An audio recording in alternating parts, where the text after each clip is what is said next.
A lumberjack legend held that most of Wisconsin's lakes were formed when Babe the giant blue ox got loose and strolled around the Midwest, leaving a new lake behind with every step. The logging of Wisconsin's forested north by the 19th century lumberjacks played a giant role in the character of the state. It harvested the physical material to construct the rising cities and made jobs that lured settlers from many nations who formed a unique cultural tapestry. This is the story of the building of Wisconsin.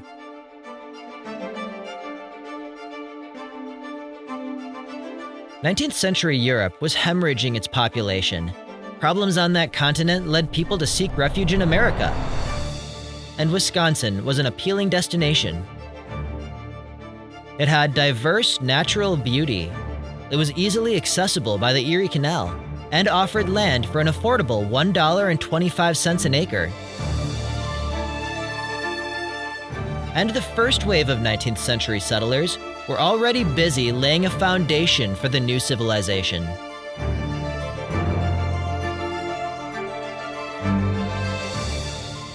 This first group was the Yankees, Americans coming from the northeastern states, bringing capital and ambition to build great cities.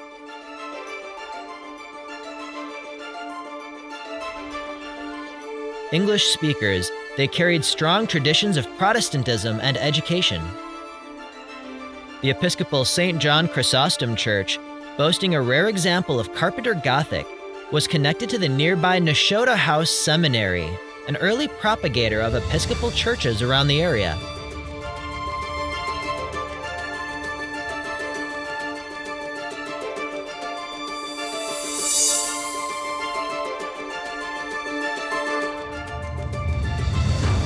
New Englanders in Beloit founded Wisconsin's first college in 1846. 1 year after, a Bostonian started Lawrence University in Appleton.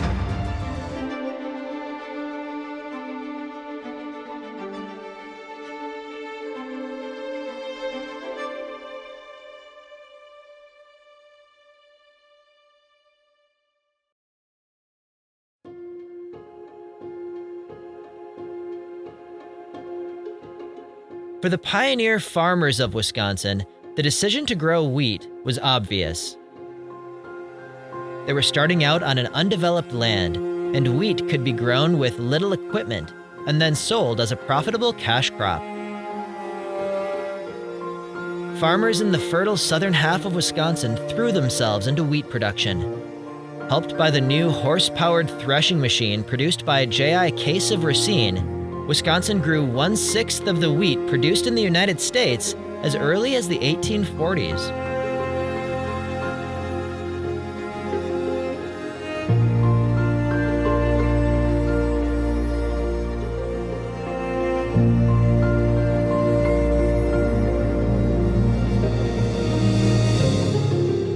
Wisconsin's many rivers were perfect for setting up water wheels as grist mills.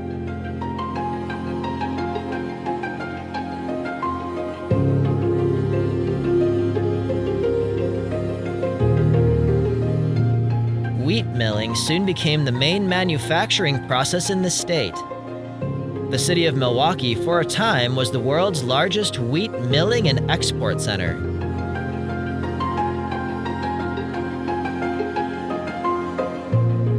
With supplies like timber, stone, and clay, and skills of the early settlers, Wisconsin possessed all the resources needed for the building of the state.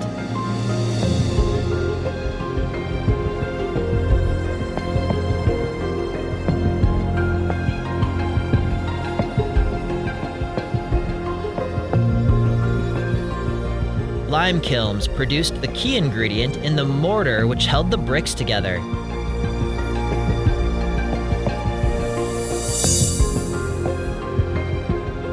Milwaukee was known as Cream City for the unusual cream-colored brick it produced. Many of these bricks were put to use in beautiful Italianate buildings, one of the most popular architectural styles of the 1800s.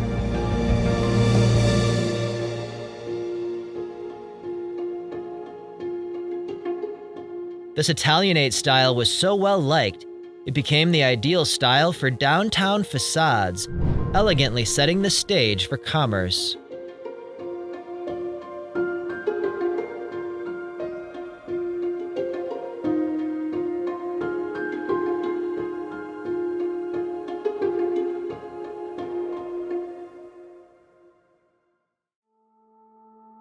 At the core of Wisconsin's economy was another construction material with which the state was well endowed.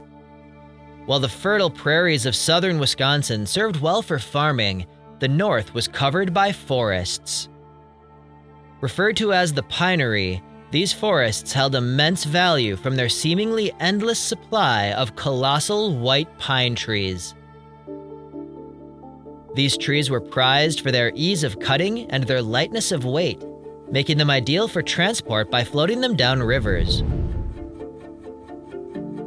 The forests were harvested by teams of adventurous loggers working in logging camps of about 30 men and living in one collective, windowless, sweet-smelling log cabin.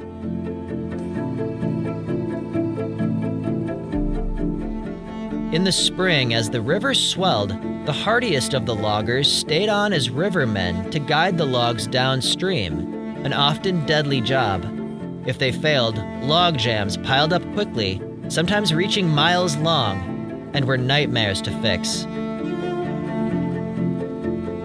The logging life was difficult and deadly, but there was always the entertainment of storytelling. Paul Bunyan, the Chuck Norris of the 19th century, was said to be able to blow out a candle and run to his bed on the other side of the bunkhouse before the darkness overtook the room. There were also tales of creatures of the Wisconsin forest, such as the hide-behind, which would prey on isolated loggers, always moving behind them no matter which way they turned. The most famous of Wisconsin's homemade legendary creatures was the hodag. In 1893, an epic prankster contrived a model passable in a dark room and temporarily convinced the nation that he had captured a hodag. His joke ended when finally a group of scientists showed up to study the creature. Through logging, Wisconsin helped to fuel America's westward expansion. Many of Wisconsin's cities began as timber processing centers placed on timber-rich rivers. Wausau became a sawmill capital. Green Bay was known as the shingle capital of the world. Oshkosh, the sawdust capital of the world, and Sheboygan, Chair City. There was enormous money to be made through timber. Many of Wisconsin's 19th century mansions were built for businessmen who made their fortunes from timber. For example, German immigrant Friedrich Weyerhaeuser acquired huge tracts of pine forests in the Chippewa Valley, profiting immensely and going on to become the 8th richest man of all time. All this aggressive tree harvesting had its costs. Reckless clear-cutting devastated the forest, and slash-and-burn practices combined with a drought and winds led to the 1871 Peshtigo Fire, the deadliest fire in U.S. history. A hurricane-like firestorm consumed over 1 million acres of land and killed around 2,000 people.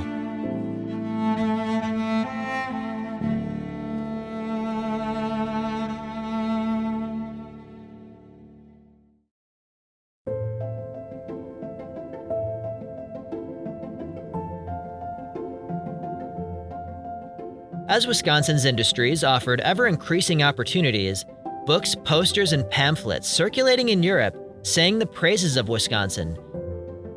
Immigrants began to arrive, slowly at first, but increasing as the 19th century progressed.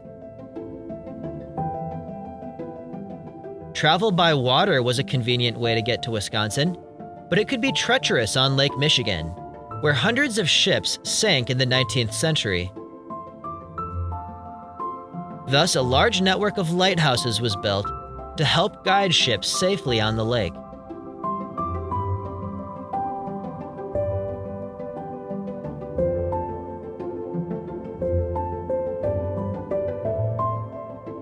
Once in Wisconsin, travelers stopped at stagecoach inns that sprang up on the main roads. These immigrants tended to settle together in ethnic enclaves that carried on aspects of their heritage, such as language, food traditions, and architecture. The most striking visual indications of many of these communities are the 19th and early 20th century churches they constructed, built to be beautiful centers of village life. Many of these buildings are still seen throughout the landscape, continuing to proclaim the faith of their builders. Most of the earliest immigrants were of Northern European nationalities, such as the Dutch. Some of the first Dutch Calvinists in the state settled in the Cedar Grove area in the 1840s. The town is associated with one of the deadliest disasters ever on the Great Lakes, when in 1847, the steamship Phoenix caught fire just 5 miles from port, tragically killing 200 people who were largely settlers from the Netherlands bound for Cedar Grove.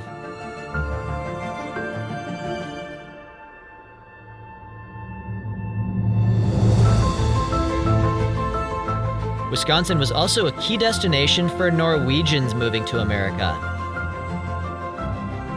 One of the most prepared groups to handle the sometimes brutal winters, in 1850, almost 2/3 of the Norwegian population in the U.S. lived in Wisconsin.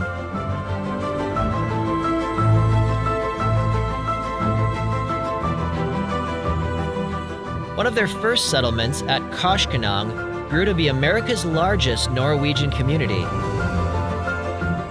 The Church of East Koshkonong split in the 1880s over the ever-contentious doctrine of predestination. And they built a second church awkwardly right next to the first one. The churches did eventually reconcile.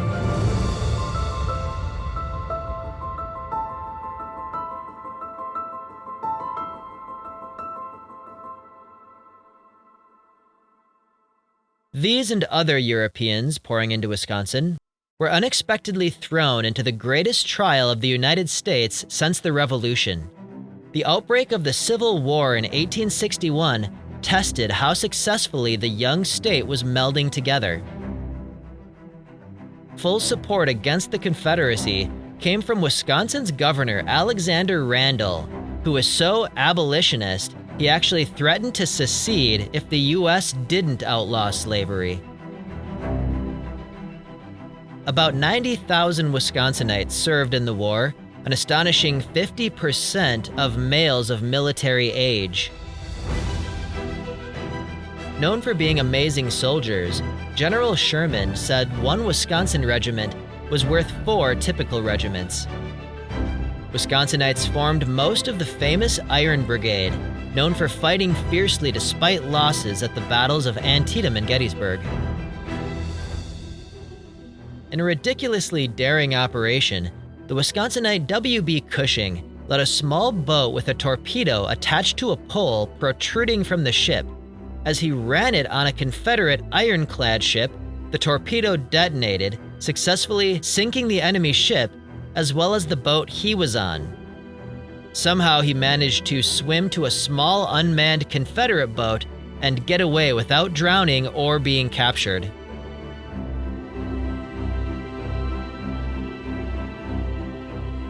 The general tension in the air during the Civil War manifested through a bizarre event in the Milwaukee area in 1862, when word somehow went around that thousands of rampaging Indians were slaughtering everyone they could find. Confirmed by smoke on the western horizon, Milwaukee was inundated with farmers from the countryside fleeing for the city, along with carts full of their possessions. After calling for weapons and reinforcements to mount its defense, it slowly dawned on Wisconsinites that there was no uprising, and the embarrassing episode went down in history as the Great Indian Scare of 1862. In the next episode, we'll see the arrival of more immigrant nationalities and the glory of Victorian Wisconsin as it continues to rise.